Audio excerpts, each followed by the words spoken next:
Explicado aí quando a gente tem que usar uma trigger, né? As finalidades dela, para que ela serve. Vamos começar aqui agora a entender como é que, a gente faz para montar uma trigger no banco de dados. Uma trigger, gente, ela é composta por 4 partes: o momento, o evento, o tipo e o corpo. Aí a gente vai estar vendo cada uma dessas partezinhas agora para vocês estarem entendendo bem como é que faz para montar a trigger. Então aqui, ó, a primeira parte que a gente vai ver é o momento, né? O momento define quando a trigger será executada em relação ao evento que a dispara. Os dois momentos possíveis são before, antes, e after, depois. O que isso aqui significa? Se eu escolher que o momento é before, antes daquele evento ou de insert, ou de update, ou de delete ser executado, antes dele ser executado, eu vou executar a minha trigger antes. Então, há necessidades que eu tenho que fazer alguma validação antes para depois deixar o que executou ela, no insert, update ou delete, funcionar. Então, nesses casos, né, a gente usa before. Já tem outros casos que a gente só quer acionar a trigger depois do evento ter sido executado. Por exemplo, um histórico, né? Se uma pessoa deletou alguma coisa, eu quero que salve numa tabela de histórico que ela deletou. Então, isso só vai para a tabela de histórico caso ela realmente tenha deletado. Então, depois que ela deletou, aciona para mim aqui a trigger que guarda isso aí num log. Isso é um exemplo simples ali de quando que a gente quer acionar a trigger depois, né? Já um before, por exemplo, né, que a gente quer acionar antes. Vamos supor, quando a gente quer salvar, por exemplo, um valor anterior, né? Vamos supor a ideia do saldo mesmo que eu falei para vocês. Eu quero salvar o valor que tinha antes. Então, antes de mudar o valor, salve esse valor aqui para mim numa outra tabela. Então, um exemplo aí de quando que a gente deve usar o momento before, quando que a gente deve usar o momento after. Já o segundo componente aqui, que é o evento, essa parte especifica o tipo de operação do banco de dados que irá disparar a trigger, né, que irá acionar a nossa armadilha.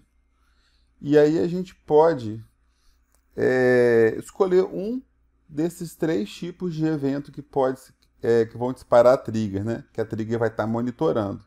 Se vai ser insert, se vai ser o update ou vai ser o delete. A gente sempre tem que escolher apenas um. Se a gente quer que... ou no insert ou no update. Então a gente tem que fazer 2 triggers diferentes, né? Um para cada. Então cada trigger vai estar monitorando o insert ou update ou delete. Quando alguma dessas ações for executada em uma tabela específica, que a trigger vai estar monitorando, ela é disparada. Entenderam? Indo agora para o nosso quarto componente, nós temos aqui o tipo. E aí, na questão do tipo, olha só. Antigamente, tinham 2 tipos. O extendment e o row. Cada um desses 2 tipos tinha um propósito diferente.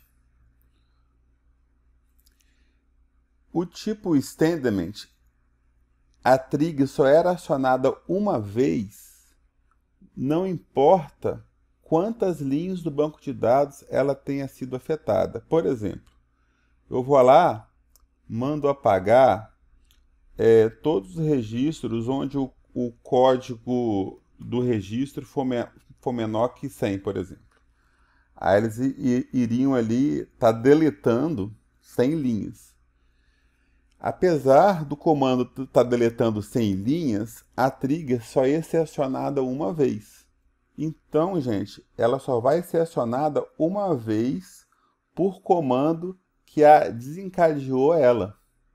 Então, se houve 3 comandos, ela é acionada 3 vezes. Se houve um comando só, ela é acionada uma vez só. Não importa quantas linhas esse comando tem afetado, ela só é acionada uma vez por cada comando.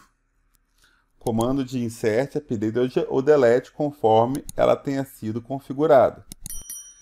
Já o tipo row, não. O tipo row, ela é acionada uma vez para cada linha que um comando tenha sido afetado num banco de dados. Por exemplo, se a gente vai lá, faz um comando que deleta 100 linhas, a trigger é acionada 100 vezes, porque foi alterado 100 linhas do banco de dados. Para cada linha que aquele um comando alterou, ela é acionada.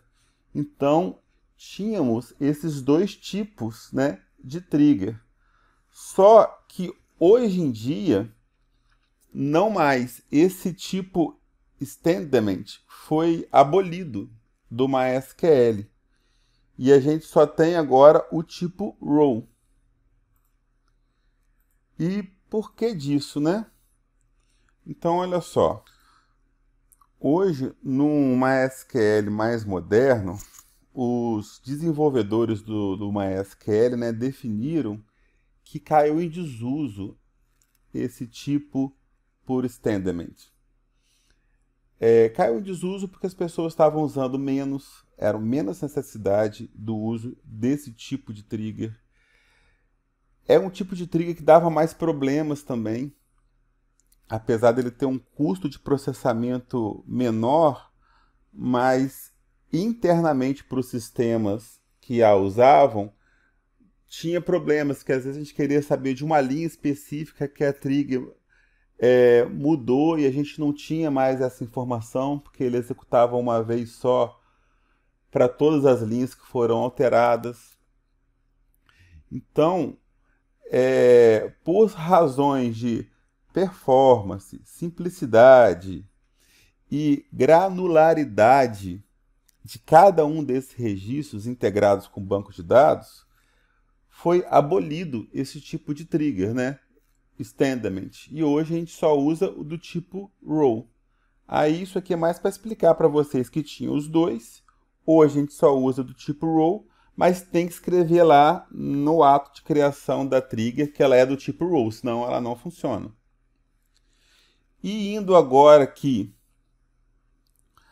para o nosso quarto elemento aqui que usamos para compor uma trigger, a gente tem o corpo de uma trigger. E o que é o corpo de uma trigger, gente? Vão ser os comandos que a gente vai precisar escrever, os comandos que a gente quer acionar caso a trigger seja desencadeada, né? Qual comando que a gente quer fazer aqui caso a trigger seja acionada? A gente quer fazer um insert em outra tabela, a gente quer fazer uma validação, né? Então vai ser o comando SQL mesmo que a gente vai estar fazendo ali caso a trigger seja acionada, né? E esses comandos, dentro desses comandos, a gente pode estar utilizando os valores antigos antes do comando que aciona a trigger ser acionado, né? E a gente pode estar usando os valores novos depois que a trigger depois que o comando que desencadeou a trigger foi acionado. Então a gente pode usar isso como um prefixo ali dentro. Se a gente usar por exemplo, a gente modificou um nome.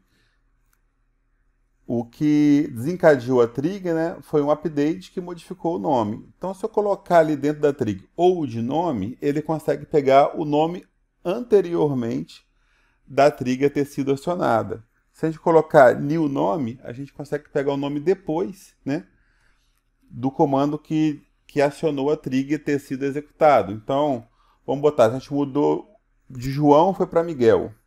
Se eu colocar old o nome, ele pega o João. Se eu colocar new nome, ele pega o Miguel. Sacaram como? É muito usado o new e o old nesse contexto dentro do corpo de uma trigger. Se este vídeo foi relevante para o seu aprendizado, considere de nos deixar um like e se quiser receber mais vídeos como este, se inscreva no canal e ligue o sininho de notificações. Obrigado.